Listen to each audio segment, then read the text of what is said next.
नमस्कार दोस्तों, जय जोहार। मैं कौशल तिवारी और बिहनिया संध्या में आपका स्वागत है। पुराने संसद भवन से 200% अधिक सुरक्षित होने का मोदी सरकार का दावा पिछले दिनों तब तार तार हो गया जब 4 पढ़े लिखे बेरोजगारी से त्रस्त युवक न केवल संसद भवन पहुंच गए बल्कि उन लोगों ने संसद के बाहर और भीतर स्मोक बम तक फोड़ दिया। भगत सिंह से प्रभावित इन युवाओं ने बिल्कुल शहीद भगत सिंह की तर्ज पर मोदी सत्ता की आंख कान खोलने के लिए यह करतूत या यह कृत्य करने का दावा किया है। चारों युवक बेरोजगारी से त्रस्त थे। वे बेहद ही पढ़े लिखे हैं, कई तरह की डिग्रियां हैं उनकी, लेकिन इस दौर में मोदी सरकार की रीति नीति के चलते वे इतने त्रस्त हो चुके थे कि उन्हें वह कदम उठाना पड़ा जो बेहद ही दुस्साहस भरा माना जाना चाहिए। हालांकि कुछ लोग इसे हमला करार दे रहे हैं, लेकिन हकीकत में यह एक प्रदर्शन है। ऐसा प्रदर्शन जब शहीद भगत सिंह ने किया था अंग्रेजी सत्ता को जगाने के लिए, तो उन्हें फांसी पर लटका दिया गया। लेकिन इस दौर में इन चारों युवाओं से पूछताछ चल रही है और दूसरी तरफ आईटी सेल उनके संबंध विपक्ष के नेताओं के साथ जोड़ने में लगी है। इसे विपक्ष की साजिश करार देने में लगी है। आईटी सेल के प्रमुख अमित मालवीय ने तो एक युवा के साथ ममता बनर्जी की पार्टी के संबंध तक जोड़ दिए।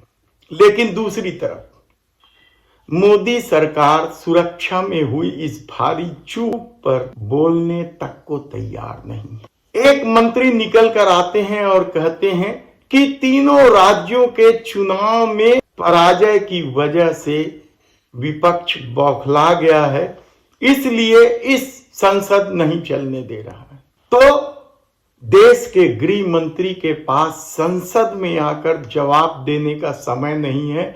वे एक निजी चैनल में कहते हैं कि इतने गंभीर विषय पर राजनीति नहीं होनी चाहिए। हमने कल ही बताया, तो क्या संसद पर चर्चा केवल मजाक की बातों पर होना चाहिए? क्या सरकार की कोई जिम्मेदारी नहीं है?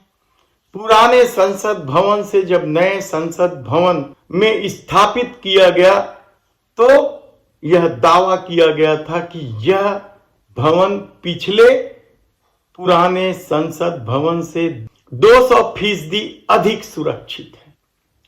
लेकिन इन युवाओं ने ही सब कुछ तार तार कर दिया। संसद में चर्चा नहीं कराना चाहती है सरकार, और इसकी वजह से जब अगले हफ्ते संसद का सत्र सोमवार से शुरू होगा तो फिर संसद नहीं चल पाएगी, क्योंकि विपक्ष का एक ही मांग है कि इस सुरक्षा चूक पर बहस होनी चाहिए। सरकार के प्रधानमंत्री और गृह मंत्री को आकर जवाब देना चाहिए कि आखिर इतनी बड़ी चूक कैसे हुई। यह देश के सांसदों की सुरक्षा का भी सवाल है, लेकिन सरकार इससे बच रही है और शायद इसकी बड़ी वजह सरकार ही बता सकती है, क्योंकि जिस तरह की खबरें आ रही वह साफ कह रहे हैं कि मोदी सत्ता ने बेहद ही लापरवाही की है। सरकारी सुरक्षा अधिकारियों की कमी कर निजी हाथों में सुरक्षा सौंपकर भी बड़ी गलती हुई है। लगातार निजी सुरक्षा कर्मियों की संख्या बढ़ते गई है, लेकिन सरकार चर्चा को तैयार नहीं है। लेकिन दूसरी तरफ तीनों राज्यों में जो मुख्यमंत्री बनाए गए हैं या सरकार बनाए गए हैं, उसे लेकर पहली बार यह दावा किया जा रहा है, यह चर्चा किया जा रहा है कि ये तीनों सरकार कठपुतली सरकार है।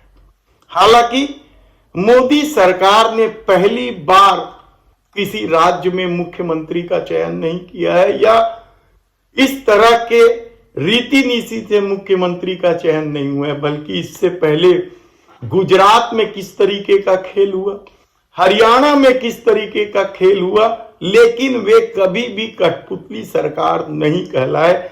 लेकिन राजस्थान, छत्तीसगढ़ और मध्य प्रदेश की सरकार को आखिर कठपुतली सरकार क्यों कहा जा रहा है? कहा तो यहां तक जा रहा है कि न केवल मुख्यमंत्री, उप मुख्यमंत्री का चयन किया गया है, बल्कि मंत्रिमंडल भी मोदी शाह ही तय करेंगे।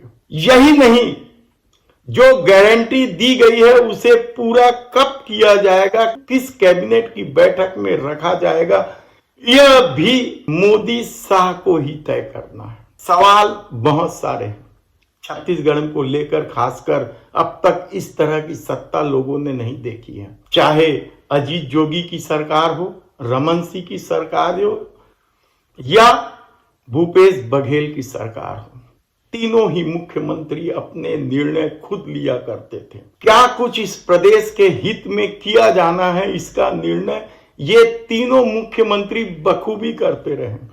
लेकिन वर्तमान में विष्णुदेव साय को लेकर संशय के बादल मंडरा रहे हैं और इसकी वजह है पहली कैबिनेट का निर्णय। धान खरीदी शुरू हो गई है छत्तीसगढ़ में। छत्तीसगढ़ धान का कटोरा माना जाता है, लेकिन अभी तक धान खरीदी कितनी होगी, किस दर पे होगी, इसका आदेश तक नहीं निकला है या कैबिनेट की बैठक में पास नहीं हुआ है। मंत्रिमंडल को लेकर भी संशय बरकरार है। चर्चा है कि इस पुराने तमाम चेहरों को किनारे करके नए चेहरे लाए जाएंगे, लेकिन क्या ऐसा छत्तीसगढ़ में हो सकता है? संभव है, मोदी है तो मुमकिन है कि नारे गूंजते हैं इस दौर में। तब विष्णुदेव साय या उप मुख्यमंत्री बने अरुण साव और विजय शर्मा क्या कुछ कर पाएंगे, कहना बेहद कठिन है।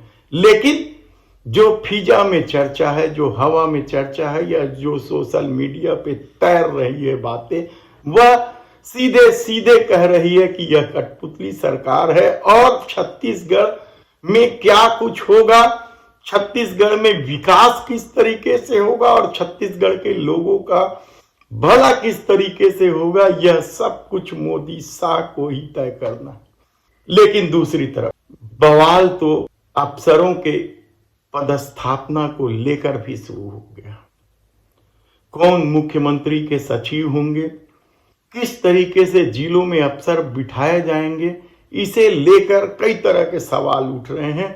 और इस सवालों के बीच कल जब 3 आईपीएस अधिकारी जागृति मंडल पहुंच गए, जागृति मंडल का मतलब छत्तीसगढ़ में आरएसएस का मुख्यालय, यहां दोनों उप मुख्यमंत्री पूर्व निर्धारित कार्यक्रम के अनुसार, यानी अरुण साव और विजय शर्मा पूर्व निर्धारित कार्यक्रम के अनुसार जागृति मंडल पहुंचे थे।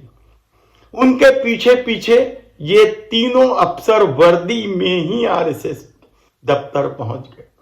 इसे लेकर बवाल मचने लगा। कांग्रेस ने तो इस मामले को लेकर न केवल सवाल उठाए हैं, बल्कि तीनों अफसरों के खिलाफ कार्रवाई की मांग भी कर डाली है। पुलिस के कुछ वरिष्ठ अधिकारियों का आरएसएस मुख्यालय जाना बेहद ही आपत्तिजनक है। आरएसएस भारतीय जनता पार्टी का मातृ संगठन है और वहां पे पुलिस के अधिकारी क्यों गए, किस कारण से गए, कुछ अधिकारियों के फोटो भी आरएसएस मुख्यालय में बैठे हुए सोशल मीडिया में वायरल हो रहे हैं। यह लोकतंत्र के लिए बेहद ही घातक है कि वरिष्ठ अधिकारी किसी दल विशेष के कार्यालय में जाके बैठ के हाजिरी लगा रहे हैं। ये आपत्तिजनक है। कांग्रेस पार्टी इस घटना की कड़ी निंदा करती है और ऐसे अधिकारियों के ऊपर कड़ी कार्रवाई की मांग करती है। ये तीनों अफसर कौन थे? आईपीएस थे तीनों, विवेकानंद सिन्हा, आरएन दास और डीआईजी केएल ध्रुव। विवेकानंद सिन्हा और डीआईजी के ध्रुव किस तरीके से विवादों में रहे हैं, यह हम आपको फिर कभी विस्तार से बताएंगे। लेकिन आज बता देते हैं कि आर.एन. दास पहली बार विवादों में तब आए जब मंतूराम पवार कांड हुआ। मंतूराम पवार कांड यानी कांग्रेस ने उन्हें टिकट दी थी, प्रत्याशी बनाया था और वे अचानक नाम वापस ले लेते हैं। कांग्रेस बगैर प्रत्याशी का हो जाता है और भाजपा आसानी से चुनाव जीत लेती है। और इस मामले को लेकर न केवल पूर्व मुख्यमंत्री डॉक्टर रमन सिंह, पूर्व मंत्री राजेश मूणत सहित कई अफसर विवाद में आए थे। अजीत जोगी के भी इस खेल को लेकर कई तरह की चर्चा रही। यही नहीं, पूर्व मंत्री रविंद्र चौबे ने तो आर.एन. दास की भूमिका को लेकर ही न केवल सवाल उठाए थे बल्कि जांच करने की मांग भी की थी। यानी आर.एन. दास बेहद ही विवादों में रहे हैं। विवादों में तो कई अफसर रहे हैं आरएसएस और भाजपा से संबंधों को लेकर, लेकिन आर.एन. दास की भूमिका मंतूराम पवार मामले में जिस तरीके से सामने आई थी वह बेहद ही चौंकाने वाला था। हालांकि इस मामले को लेकर दोनों उप मुख्यमंत्रियों के द्वारा नाराजगी जाहिर करने की बात भी कही जा रही है, लेकिन यह कितनी सच्चाई है इसमें इसका पता लगाना होगा।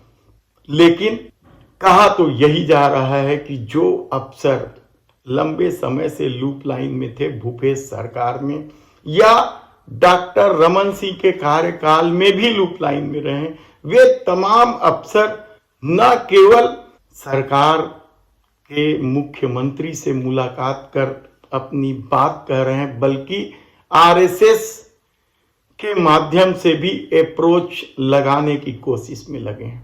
देखते हैं कि आने वाले दिनों में क्या कुछ छत्तीसगढ़ में होता है, क्योंकि यदि सरकार ही कठपुतली सरकार कहलाने लग जाए तो फिर प्रदेश में निर्णय किस तरीके से होगा, अफसरों को किस तरीके से बैठाए जाएंगे, किसके इशारे पर होंगे, यह हम आपको बताते रहेंगे। धन्यवाद।